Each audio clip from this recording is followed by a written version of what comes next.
بسم اللہ الرحمن الرحیم الحمدللہ رب العالمین۔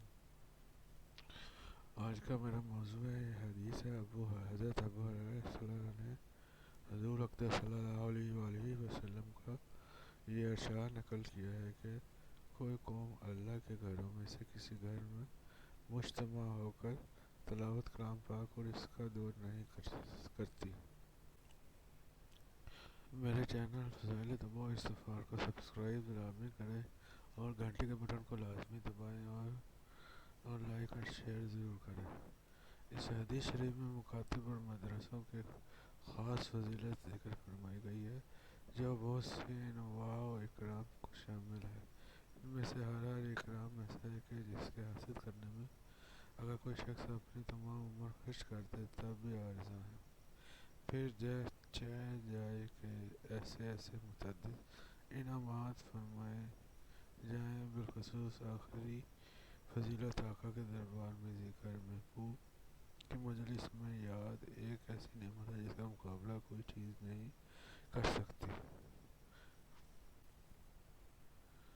سکینہ کا نازل ہونا متعدد روایات میں وارد ہوا ہے۔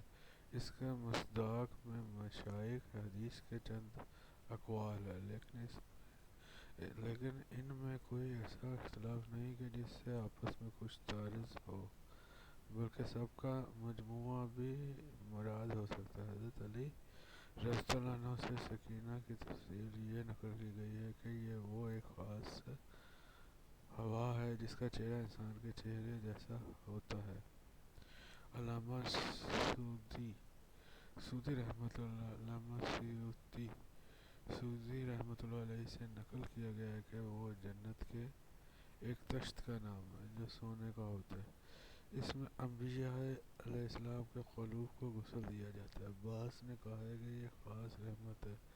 تبری رحمۃ اللہ نے اس کو پسند کی ہے کہ اس سے سکون قلب مراد ہے۔ بعض نے کہا ہے کہ طمانینت مراد ہے۔ بعض نے اس کی تفسیر وقار سے کی ہے تو کسی نے ملائکہ سے، بعض نے اور بھی اقوال کیے ہیں۔ حافظ رحمۃ اللہ علیہ کی رائے فتح باری میں یہ ہے کہ سکینہ کا اطلاق سب پر ہوتا ہے۔